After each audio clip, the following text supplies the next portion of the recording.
ವಾಸ್ತವ ನಗ್ನ ಸತ್ಯ ಅನಾವರಣ. ಹಿರಿಯೂರು ಉಪಚುನಾವಣೆ 2026 ಕಾಂಗ್ರೆಸ್ ಹಾಗೂ ರಾಷ್ಟ್ರೀಯ ಪ್ರಜಾಸತ್ತಾತ್ಮಕ ಒಕ್ಕೂಟದಿಂದ 20 ಜನ ಆಕಾಂಕ್ಷಿಗಳು ಟಿಕೆಟ್ ವಂಚಿತರ ಅಸಮಾಧಾನ, ಜಾತಿ ಸಮೀಕರಣ, ಬಂಡಾಯ ಮತಗಳು 2018ರ ರಾಜಕೀಯ ಇತಿಹಾಸ ಮತ್ತೆ ಮರುಕಳಿಸುತ್ತದೆಯೇ? ಹಿರಿಯೂರು ಉಪಚುನಾವಣೆಯ ರಾಜಕೀಯ ದಿನದಿಂದ ದಿನಕ್ಕೆ ರಂಗೇರುತ್ತಿದೆ. 2 ಸೀಟಿಗಾಗಿ ಕಾಂಗ್ರೆಸ್, ಬಿಜೆಪಿ, ಜೆಡಿಎಸ್ ಹಾಗೂ ಸ್ವತಂತ್ರ ವಲಯ ಸೇರಿ ಹೆಚ್ಚು ಕಮ್ಮಿ 20ಕ್ಕೂ ಹೆಚ್ಚು ಆಕಾಂಕ್ಷಿಗಳ ಹೆಸರುಗಳು ಕ್ಷೇತ್ರದಲ್ಲಿ ಓಡಾಡುತ್ತಿವೆ. ಕಾಂಗ್ರೆಸ್ನಲ್ಲಿ 5 ಮಂದಿ ಆಕಾಂಕ್ಷಿಗಳು, ಬಿಜೆಪಿಯಲ್ಲಿ 6 ಮಂದಿ ಆಕಾಂಕ್ಷಿಗಳು, ಜೆಡಿಎಸ್ನಲ್ಲಿ ಬರೋಬ್ಬರಿ 8ಕ್ಕಿಂತ ಜಾಸ್ತಿ ಜನ ಆಕಾಂಕ್ಷಿಗಳು. ಯಾವ ಪಕ್ಷ ನೋಡಿದರೂ ಟವಲ್ ಹಾಕ್ಕೊಂಡು ನಾಯಕರ ಪಂಗಡವೇ ದೊಡ್ಡದಾಗಿದೆ. ರಾಜಕೀಯ ವಲಯದಲ್ಲಿ ಸುತ್ತಾಡುತ್ತಿರುವ ಪ್ರಮುಖ ಕಾಂಬಿನೇಷನ್ಗಳು ಹೀಗಿವೆ. ಆಪ್ಷನ್ ನಂಬರ್ 1, ಕಾಂಗ್ರೆಸ್ ಪಕ್ಷದಿಂದ ಸುಹಾಸ್ ಸುಧಾಕರ್, ಎನ್ಡಿಎಯಿಂದ ಕಾಡುಗೊಲ್ಲ ರಾಜಪ್ಪ, ಸ್ವತಂತ್ರ ಅಭ್ಯರ್ಥಿಯಾಗಿ Bommanahalli Babu.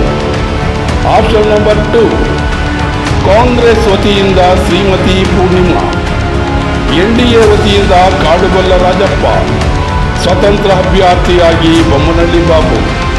Option number 3, Congress Suhas Sudhakar, NDA ವತಿಯಿಂದ ಸಿದ್ಧಾರ್ಥ ತಿಪ್ಪಾರೆಡ್ಡಿ, ಸ್ವತಂತ್ರ ಅಭ್ಯರ್ಥಿಯಾಗಿ ಬೊಮ್ಮನಹಳ್ಳಿ ಬಾಬು ಅವರು. ಆಪ್ಷನ್ ನಂಬರ್ 4, ಕಾಂಗ್ರೆಸ್ ವತಿಯಿಂದ ಜಯರಾಜು, ಎನ್ಡಿಎ ವತಿಯಿಂದ ಸಿದ್ಧಾರ್ಥ ತಿಪ್ಪಾರೆಡ್ಡಿ, ಸ್ವತಂತ್ರ ಅಭ್ಯರ್ಥಿಯಾಗಿ ಬೊಮ್ಮನಹಳ್ಳಿ ಬಾಬು.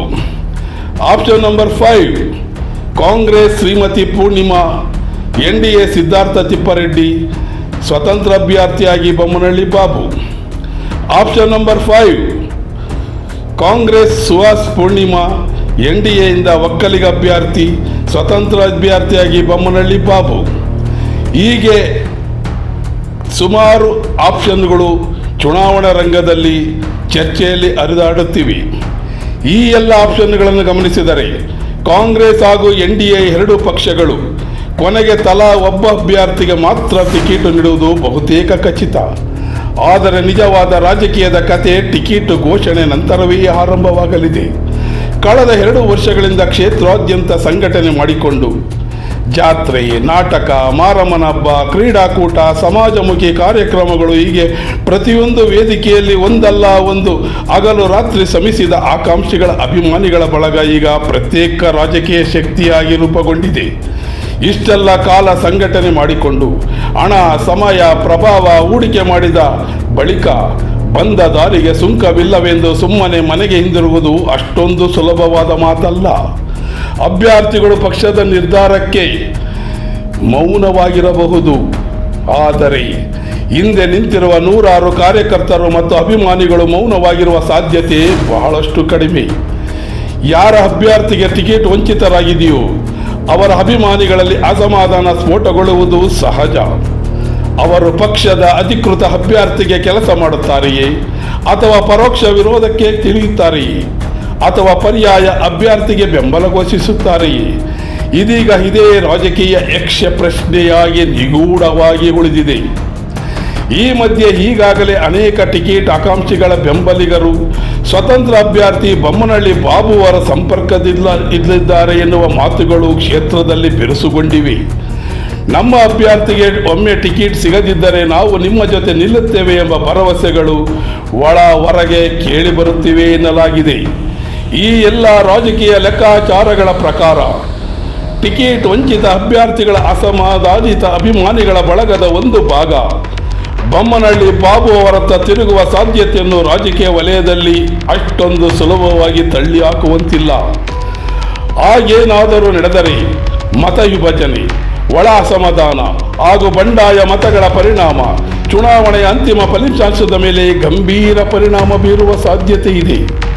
ಕೆಲವರು ಇದನ್ನು 2008ರ ರಾಜಕೀಯ ಸಮೀಕರಣಗಳೊಂದಿಗೆ ಹೋಲಿಕೆ ಮಾಡಿ ಈಗಾಗಲೇ ಚರ್ಚೆ ಆರಂಭಿಸಿದ್ದಾರೆ. ಅಂದಿನಂತೆ ಒಳ ಅಸಮಾಧಾನ, ಸ್ಥಳೀಯ ಸಂಘಟನೆಗಳ ಪ್ರಭಾವ, ಬಂಡಾಯ ಮನೋಭಾವ ಹಾಗೂ ಮತಗಳ ವಿಭಜನೆ 2026ರ ಉಪಚುನಾವಣೆಯಲ್ಲೂ ಮರುಕಳಿಸುವ ಸಾಧ್ಯತೆ ದಟ್ಟವಾಗಿದೆ ಎಂದು ಈಗಾಗಲೇ ಸುದ್ದಿಯಲ್ಲಿದೆ. ಇನ್ನು ಜಾತಿ ಲೆಕ್ಕಾಚಾರವೇ ಮತ್ತೊಂದು ದೊಡ್ಡ ಅಂಶ ರಾಜಕಾರಣದಲ್ಲಿ. ಪ್ರಬಲ ಸಮುದಾಯಗಳಾದ ಮಾದಿಗ ಜನಾಂಗ, ಒಕ್ಕಲಿಗ ಸಮುದಾಯ, ಯಾದವಗೊಲ್ಲ ಸಮುದಾಯ ಹಾಗೂ ಮುಸ್ಲಿಂ ಮತದಾರರ ರಾಜಕೀಯ ಮನೋವಿಜ್ಞಾನ, ಗಣಿತ ಮತ್ತು ಮತಗಳ ಧ್ರುವೀಕರಣ ಈ ಬಾರಿ ಫಲಿತಾಂಶದ ಮೇಲೆ ನಿರ್ಣಾಯಕ ಪ್ರಭಾವ ಬೀರುವ ಸಾಧ್ಯತೆ ಇದೆ. ಸ್ಥಳೀಯ ಸ್ವಾಭಿಮಾನ, ಜಾತಿ ಸಮೀಕರಣ, ಟಿಕೆಟ್ ವಂಚಿತರ ಅಸಮಾಧಾನ, ಬಂಡಾಯ ಮತಗಳು, ಹಣಬಲ, ಸಂಘಟನೆ ಶಕ್ತಿ ಇವೆಲ್ಲವೂ ಸೇರಿ ಈ ಉಪಚುನಾವಣೆಯನ್ನು ಸಾಮಾನ್ಯ ಚುನಾವಣೆಯಷ್ಟೇ ಅಲ್ಲ, ಸಂಪೂರ್ಣ ರಾಜಕೀಯ ಮಹಾಭಾರತವನ್ನಾಗಿ ರೂಪಿಸುವಂತಿದೆ. ಕೊನೆಯಲ್ಲಿ ಮತ್ತೆ ಒಂದೇ ಒಂದು ಪ್ರಶ್ನೆ: ಟಿಕೆಟ್ ಪಡೆಯುವ ಅಭ್ಯರ್ಥಿಯೇ ಗೆಲ್ಲುತ್ತಾನೆಯೇ ಅಥವಾ ಟಿಕೆಟ್ ವಂಚಿತರ ಅಸಮಾಧಾನವೇ ಗೆಲುವು ಸೋಲಿನ ಸೂಚಿಯಾಗಲಿದೆಯೇ? 2008ರ ರಾಜಕೀಯ ಇತಿಹಾಸ ಮತ್ತೆ ಮರುಕಳಿಸುತ್ತದೆಯೇ ಅಥವಾ 2026ರಲ್ಲಿ ಹಿರಿಯೂರು ಹೊಸ ರಾಜಕೀಯ ಅಧ್ಯಾಯ ಬರೆಯಲಿದೆಯೇ? ಇದಕ್ಕೆ ಉತ್ತರ ಕೊಡುವುದು ಅಂತಿಮವಾಗಿ ಮತದಾರರ ತೀರ್ಪೇ ವಿನಃ ಬೇರೆ ಯಾವ ರಾಜಕೀಯ ಚದುರಂಗ ಆಟಗಳು ನಡೆಯುವುದಿಲ್ಲ. ಅಂತಿಮ ತೀರ್ಪು ಮತದಾರರಿಗೆ ಬಿಟ್ಟಿದ್ದು.